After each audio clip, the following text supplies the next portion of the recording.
Insurance sector की एक बड़ी खबर के बारे में चर्चा कर रहे थे, तो ज़रा इंश्योरेंस स्पेस को भी टटोलते हैं, थोड़ा विश्लेषण इस पे भी करते हैं।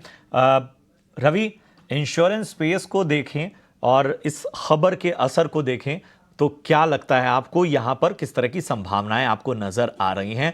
पिछले दिनों भी हमने देखा कि इंश्योरेंस पॉकेट जो था वो एक अच्छी रैली उसने दिखाई थी।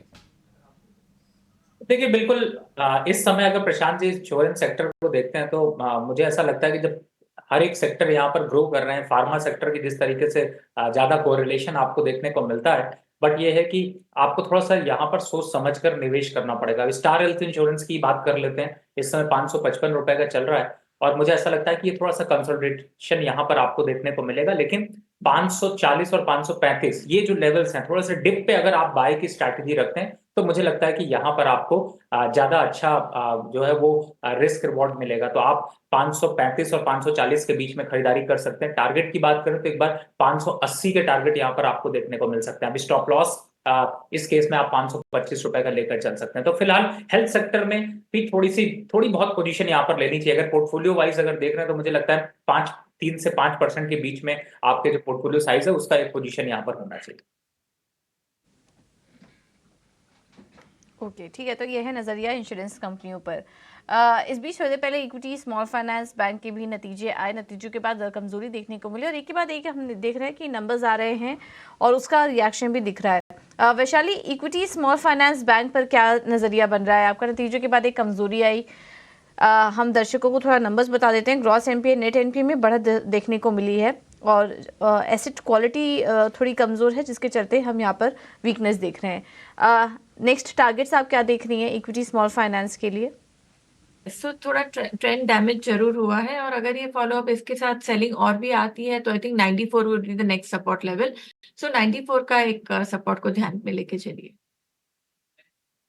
ठीक है, तो ये नज़रिया इस वक्त इक्विटास पे। और इस सब के बीच में हम देख रहे हैं पेपर स्टॉक्स में भी काफ़ी बेहतर रन इस वक्त देखने को मिल रहा है। Malu paper mills, star paper mills, Shreyans industries, west coast, हर तरफ तेज़ी नज़र आ रही है। मालू पेपर मिल्स तो लगभग 20% ऊपर है।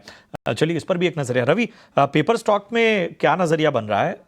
हर तरफ यहाँ पर एक तेज़ी का माहौल बना हुआ है। देखिए, चूंकि आगे इलेक्शन यहाँ पर है और इलेक्शन को लेकर के जो पेपर की डिमांड बढ़ती है, आप चाहे मालू पेपर देख लीजिए, दिग्गज की बात करें तो जेके पेपर यहाँ पर देख लीजिए, इनको आने वाले 2 महीने तक तो बिल्कुल आप अपने पोर्टफोलियो में ऐड करके रखिए।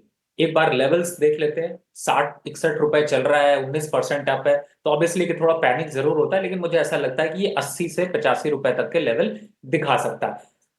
बात करते करते ही मैंने जेके पेपर देख लिया, एक बार आप इसको देखिए, क्या बढ़िया ब्रेकआउट के साथ निकल रहा है, कंसोलिडेशन कर रहा है, 422 के आसपास लेवल चल रहा है और जेके पेपर 425 के ऊपर आपको प्रशांत जी ये रुकता हुआ नजर नहीं आएगा। अपसाइड टारगेट देखते हैं तो 450 के। इनफैक्ट इमीडिएटली अगर आप इसको देखते हैं तो मुझे लगता है कि जो इंट्राडे ट्रेड करते हैं उनके लिए भी ये बेटर अपॉर्चुनिटी है और बीटीएसटी के लिए भी बेटर अपॉर्चुनिटी। तो फिलहाल जेके पेपर को होल्डिंग करके भी चला जा सकता है, बीटीएसटी भी किया जा सकता है और करंट लेवल पर बाय करके चल सकते हैं। 415 के स्टॉप लॉस से करंट लेवल पर इसको बाय करके चलिए। और पेपर में अगर मैं देख रहा हूं तो मुझे लगता है कि पेपर काउंटर पे ये तो जरूर है कि जिनके पोर्टफोलियो में उनको निकलना नहीं चाहिए और 1 महीने 2 महीने का समय और दीजिए, आपको बहुत बेहतर प्रॉफिट निकलना। अब अपने खास सेगमेंट की ओर हम बढ़ चले हैं, तो 5paisa.com के रुचित जैन हमारे साथ जुड़ चुके हैं।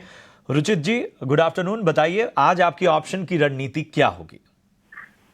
जी very good afternoon. Well although markets काफी नेगेटिव है, बट मेरी यहाँ पे रणनीति एक स्टॉक में खरीदारी की सलाह है और वो स्टॉक है मारुति। सो प्राइमरी स्टॉक अपने प्रीवियस स्विंग लो सपोर्ट के आसपास ट्रेड कर रहा है और यहाँ पे कोई सिग्निफिकेंट शॉर्ट फॉर्मेशन भी नहीं हो रहे, इसलिए हम एक कॉन्ट्रा कॉल यहाँ पे मारुति में ले रहे, कंसिडरिंग के रिस्क रिवॉर्ड रेशियो यहाँ पे काफी फेवरेबल है। अभी हम चेज नहीं कर रहे बट सपोर्ट के आसपास बाय कर रहे हैं। तो 10,000 का कॉल ऑप्शन फरवरी का करंट लेवल्स पे खरीदारी करने की सलाह रहेगी। 222 के नीचे स्टॉप लॉस रखे, 380 के अराउंड के टारगेट्स एक्सपेक्ट करें और यहाँ पे बहुत ही छोटा प्रॉफिट और लॉस है, कोई बड़े कंसिडरिंग मार्केट वॉलेटिलिटी हम कोई बड़े रिस्क का कॉल नहीं दे रहे। 2850 के आसपास के रिस्क रहेगा और जिसमें 5000 से 5100 के रेंज में प्रॉफिट्स एक्सपेक्ट कर सकते हैं पर लॉट।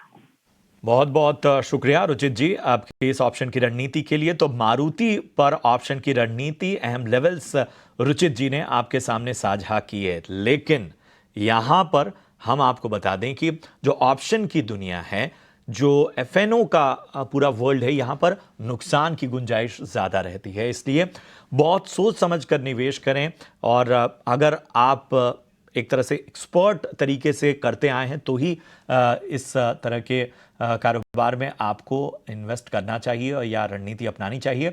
ये हमारा सेबी की तरफ से रिस्क डिस्क्लोजर जो हमने आपके सामने।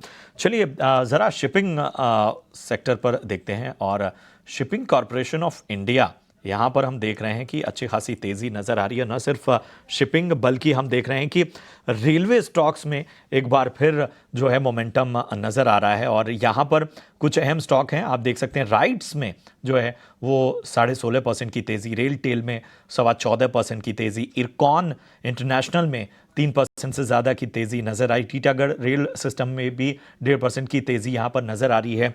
एक जॉइंट वेंचर की खबर भी टीटागढ़ रेल सिस्टम की आई हुई है। इन सब के बीच में शिपिंग कंपनियों पे पहले फोकस करते हैं। रवि, ज़रा शिपिंग स्टॉक्स पर अपना नज़रिया दीजिए।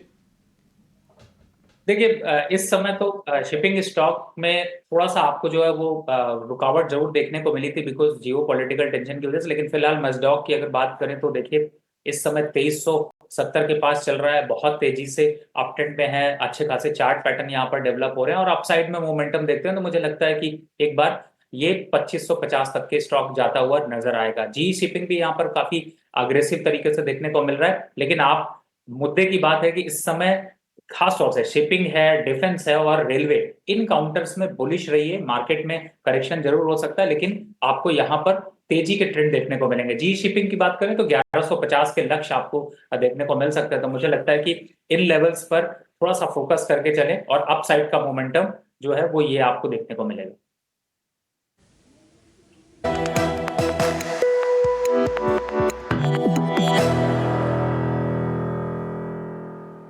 ब्रेक के बाद आपका स्वागत है और चलिए बात करते हैं मुनाफे के ऑप्शन की। एक और ऑप्शन रणनीति आपके सामने रखेंगे। हमारे साथ सेंट्रम ब्रोकिंग के नीलेश जैन मौजूद हैं। नीलेश, गुड आफ्टरनून, बताइए क्या रणनीति होगी आपकी तरफ से? वेरी गुड आफ्टरनून पूजा।